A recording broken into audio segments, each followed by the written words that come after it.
ಗಮನಿಸಿದ್ವಿ ನಂದಿ ಪೂಜೆಯನ್ನ ನೆರವೇರಿಸಿದ್ರು ಸಿಎಂ ಸಿದ್ದರಾಮಯ್ಯನವರು. ಇನ್ನು ಮುಂದಿನ ಆಚರಣೆಗಳು ಈಗ ನೆಕ್ಸ್ಟ್ ಏನಿದ್ರು ನಂದಿ ಧ್ವಜ ಪೂಜೆ ಆದ್ಮೇಲೆ ಅಂಬಾರಿಯನ್ನ ಕಟ್ಟೋದು, ಅದಾದ್ಮೇಲೆ ಚಾಮುಂಡಿಯ ಉತ್ಸವ ಮೂರ್ತಿಯನ್ನ ಅಲ್ಲಿ ವಿರಾಜಮಾನ ಮಾಡುವುದು, ಅದನ್ನು ಗಮನಿಸ್ತಾ ಇದ್ದೀವಿ. ಗಜಪಡೆಯ ಆಗಮನ ಕೂಡ ಆಗ್ತಾ ಇದೆ.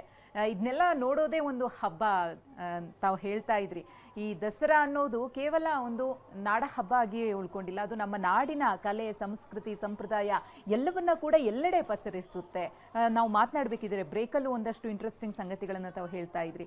ಈಗ ನಾವು ಇದರ ಹಿನ್ನೆಲೆ ನೋಡಿದ್ವಿ, ಇದರ ಒಂದು ಆಳ ಅಗಲ ಎಷ್ಟಿದೆ ಅನ್ನೋದನ್ನು ನೋಡಿದ್ವಿ. ಆದರೆ ಎಲ್ಲೆಲ್ಲಿಗೆ ಇದು ವ್ಯಾಪಿಸ್ಕೊಂಡಿದೆ, ಅದರ ಒಂದು ಲಿಂಕ್ ಹೇಗೆ ಬೆಳ್ಕೊಂಡು ಬಂದಿದೆ ಅನ್ನೋದ್ರ ಬಗ್ಗೆ ಶೃಂಗೇರಿ, ಹಂಪಿ, ಅದಾದ್ಮೇಲೆ ಮೈಸೂರು, ಇದರ ಒಂದು ಹಾದಿಯನ್ನ, ಮಾರ್ಗವನ್ನು ತಾವು ತಿಳಿಸ್ತೀನಿ ಅಂತ ಹೇಳಿದ್ರಿ. ನಾವು ದಸರಾದ ಆಚರಣೆ ನಮಗೆ ಎಲ್ಲಿಂದ ಅಂದರೆ ಕರ್ನಾಟಕದ ಜನತೆಗೆ ಸಾಮಾನ್ಯವಾಗಿ ಆಧುನಿಕ ಪ್ರಪಂಚದಲ್ಲಿ ಎಲ್ಲಿಂದ ಬಂದಿರ್ಬೋದು ಅಂತ ಒಂದು ಯೋಚನೆಯನ್ನು, ಚಿಂತನೆಯನ್ನು ನಾವು ಮಾಡೋಕ್ಕೆ ಶುರು ಮಾಡಿದಾಗ ಶಕ್ತಿಪೀಠಗಳಲ್ಲಿ ದಸರಾ ಆಚರಣೆಯನ್ನು ದೇವಿ ಭಾಗವತದಲ್ಲಿ ಏನು ಆಚರಣೆ ಹೇಳಿದೆಯೋ ಆ ಪ್ರಕಾರವಾಗಿ ದಸರಾ ಆಚರಣೆಯನ್ನು ನೆರವೇರಿಸಿಕೊಂಡು ಬರ್ತಕ್ಕಂತಹದ್ದು ಒಂದು ಪರಂಪರೆ. ನಮಗೆ ಶಾರದಾ ಪೀಠ, ನಮಗೆ ಶೃಂಗೇರಿಯ ಶಾರದಾ ಪೀಠ ಅದು ಆಮ್ನಾಯ ಪೀಠಗಳಲ್ಲಿ ಒಂದು. ಮತ್ತು ಅಲ್ಲಿ ಪೂಜೆಯನ್ನು, ನವರಾತ್ರಿ ಉತ್ಸವವನ್ನು ಇವತ್ತಿಗೂ ವಿಜೃಂಭಣೆಯಿಂದ 10 ದಿವಸ ಅದ್ಭುತವಾಗಿ ನಡೆಸ್ತಾರೆ. ಶಾರದಾಂಬೆಯ ರಥೋತ್ಸವ ಕೂಡ ನಮಗೆ ದ್ವಾದಶಿಯಂದು ಇದೇ ಕಾಲಘಟ್ಟದಲ್ಲಿ ನೆರವೇರುತ್ತೆ. ಹಾಗಾದರೆ ಇಲ್ಲಿ ನಡೀತಾ ಇದ್ದಂತಹ ದಸರಾಕ್ಕೂ ನಮ್ಮ ದಸರಾಗೂ ಏನು ಸಂಬಂಧ? ಇದೇ ದಸರಾ ವಿಜಯನಗರ ಸಾಮ್ರಾಜ್ಯದ ಕಾಲಘಟ್ಟದಲ್ಲಿ ವಿರೂಪಾಕ್ಷ ಮಂದಿರದ ಪಕ್ಕದಲ್ಲಿ ವಿದ್ಯಾರಣ್ಯರಿಗೆ ಒಂದು ಮಠವನ್ನು ಕಟ್ಟಿಕೊಡ್ತಾರೆ. ಅದನ್ನು ವಿದ್ಯಾರಣ್ಯ ಮಠ ಅಂತ ಕರೀತಾರೆ. ಆ ಮಠ ಪ್ರಾರಂಭವಾಗುವುದು ವಿದ್ಯಾರಣ್ಯ ಗುರುಗಳಿಂದಾಗಿ.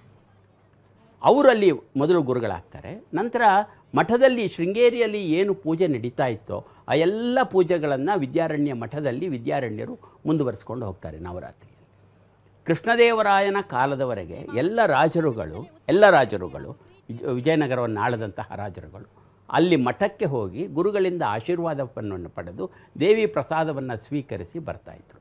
ಆದರೆ ವಿಜಯನಗರದ ಕೃಷ್ಣದೇವರಾಯನ ಕಾಲಘಟ್ಟದಲ್ಲಿ ಆ ದೇವಿಯ ಉತ್ಸವ ವಿಗ್ರಹವನ್ನು ಇವತ್ತು ನಾವೇನು ದಸರಾ ಉತ್ಸವ ಮಂಟಪ ಅಂತ ಕರಿತೀವಿ ಅಥವಾ ದಸರಾ ದಿಬ್ಬ ಅಂತ ಏನು ಕರಿತೀವಿ, ಮಹಾನವಮಿ ದಿಬ್ಬ, ಆ ಮಹಾನವಮಿ ದಿಬ್ಬಕ್ಕೆ ತಂದು ಅಲ್ಲಿ ಇಟ್ಟು ದೇವಿಯನ್ನು ಪೂಜೆ ಮಾಡುವಂತಹ ಒಂದು ಹೊಸ ಸಂಪ್ರದಾಯವನ್ನು ಜಾರಿಗೆ ತರ್ತಾರೆ. ಆ ಸಂಪ್ರದಾಯದ ಮುಂದುವರಿಸಿಕೊಂಡು ಎಲ್ಲಿಯವರೆಗೆ ಹೋಗುತ್ತೆ ಅಂದರೆ ವಿಜಯನಗರ ಸಾಮ್ರಾಜ್ಯದ ಪತನ ಆಗುವವರೆಗೆ ಅದೇ ಸಂಪ್ರದಾಯ ಮುಂದುವರಿಯುತ್ತೆ.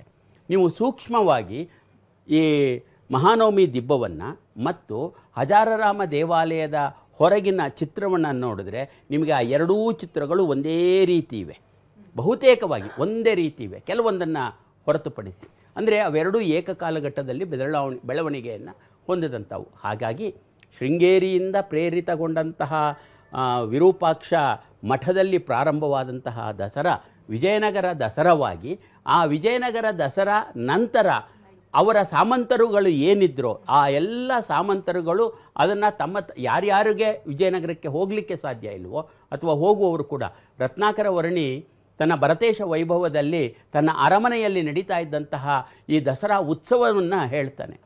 ಅವನು ಜೈನ ದೊರೆ ಆದರೂ ಕೂಡ ಅವನು ದಸರಾವನ್ನು ಆಚರಣೆ ಮಾಡ್ತಾ ಇದ್ದ ಅಂತ. ಇದಕ್ಕೆ ಪೂರಕವಾಗಿ ನಮಗೆ ಈ ಹಂಪೆಯ ದಸರಾ ದಿಬ್ಬದಲ್ಲಿಯೇ ನಮಗೆ ಮಲಹಾರಿ ದೇವ ಅಲ್ಲಿ ವಾಸವಾಗಿದ್ದ, ಅವನು ಅಲ್ಲಿ ಅಂತ್ಯವಾದ ಅಂತ ಹೇಳ್ತಕ್ಕಂತಹ 1078ರ ಶಾಸನ ಒಂದು ನಮಗೆ ದೊರೆಯುತ್ತೆ. ಅಂದ್ರೇನು, ದಸರಾ ದಿಬ್ಬ ಇವತ್ತು ನಾವು ಏನು ನೋಡ್ತಾ ಇದ್ದೀವಿ ಇದು ಇವತ್ತು ನೆನ್ನೆಯದಲ್ಲ, ಕಲ್ಯಾಣದ ಚಾಲುಕ್ಯರ ಕಾಲಘಟ್ಟದ ಹೊತ್ತಿಗಾಗಲೇ ಅಲ್ಲಿ ದಸರಾ ಅಂದರೆ ದಶಲಕ್ಷಣ ಪರ್ವ, ಜೈನರಲ್ಲಿ ದಶಲಕ್ಷಣ ಪರ್ವವನ್ನು ಆಚರಣೆ ಮಾಡ್ತಾರೆ. ಆ ಬಗೆಯ ಒಂದು ಆಚರಣೆ ಆ ಪ್ರದೇಶದಲ್ಲಿ ನಡೀತಾ ಇತ್ತು ಅನ್ನೋದನ್ನು ನಾವು ಗುರುತಿಸಲಿಕ್ಕೆ ಸಾಕಷ್ಟು ಆಕಾರಗಳು ನಮಗೆ ಸಿಗುತ್ತವೆ. ಇಂತೆಲ್ಲ ಬೆಳವಣಿಗೆಯನ್ನು ಹೊಂದಿದಂತಹ ದಸರಾ.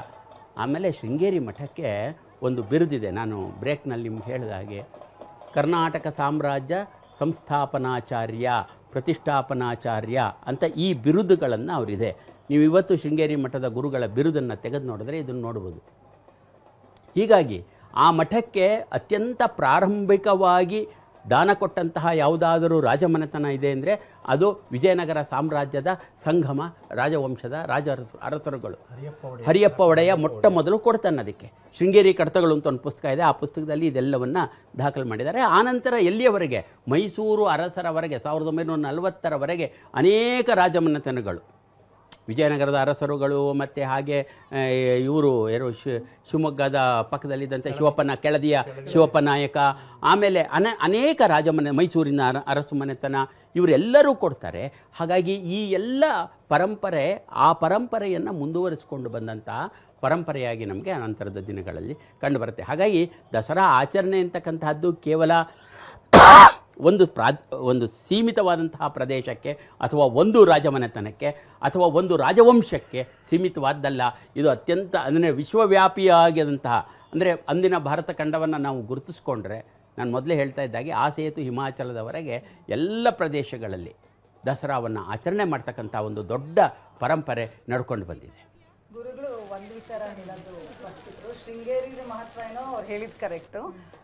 ಇನ್ನೊಂದು ವಿಚಾರ ಏನಂದರೆ ವಿದ್ಯಾರಣ್ಯ, ವಿಜಯನಗರದ ದೊರೆಗೆ ಗುರುಗಳಾದ ವಿದ್ಯಾರಣ್ಯಗೆ ಸನ್ಯಾಸ ದೀಕ್ಷೆ ಕೊಟ್ಟವರು ಶೃಂಗೇರಿ ಜಗದ್ಗುರುಗಳು ಅಂತ ಒಂದು ಕಡೆ ಓದಿದ್ದೆ ನಾನು. ಸೊ ಅವರ ಗುರುಗಳು ಅವರಾದ್ರಿಂದ ಶ್ರೀ ವಿದ್ಯಾ ದೀಕ್ಷೆ, ಅವ್ರಿಗೆ ಸನ್ಯಾಸ ದೀಕ್ಷೆ ಎಲ್ಲ ಶೃಂಗೇರಿಯಿಂದ ಬಂದಿದ್ದರಿಂದ ಶೃಂಗೇರಿಗಳ ಒಂದು ಪರಂಪರೆ.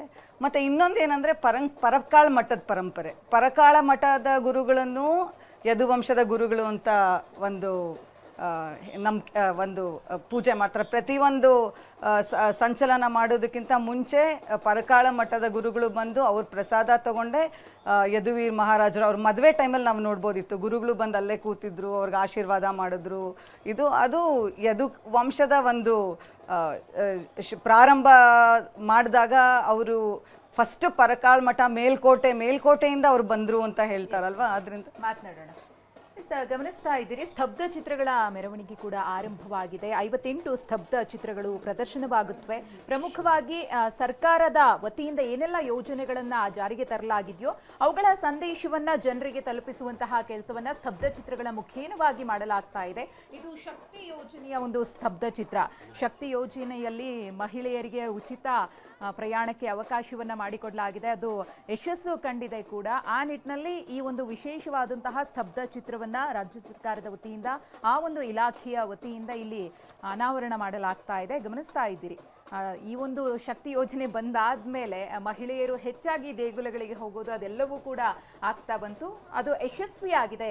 ನಾವೇನು ಉದ್ದೇಶವನ್ನ ಇಟ್ಕೊಂಡು ಈ ಶಕ್ತಿ ಯೋಜನೆಯನ್ನ ನಾವು ಆರಂಭ ಮಾಡಿದ್ವೋ ಅದು ಕೈ ಹಿಡಿದಿದೆ ಅನ್ನೋ ಸಂದೇಶವನ್ನ ಮತ್ತು ತಮ್ಮ ಯಶಸ್ಸಿನ ಗುರುತನ್ನ ರಾಜ್ಯಕ್ಕೆ ತಿಳಿಸುವಂತಹ ಪ್ರಯತ್ನವನ್ನ ರಾಜ್ಯ ಸರ್ಕಾರ ಈ ಸ್ತಬ್ಧ ಚಿತ್ರದ ಮುಖೇನವಾಗಿ ಮಾಡ್ತಾ ಇದೆ.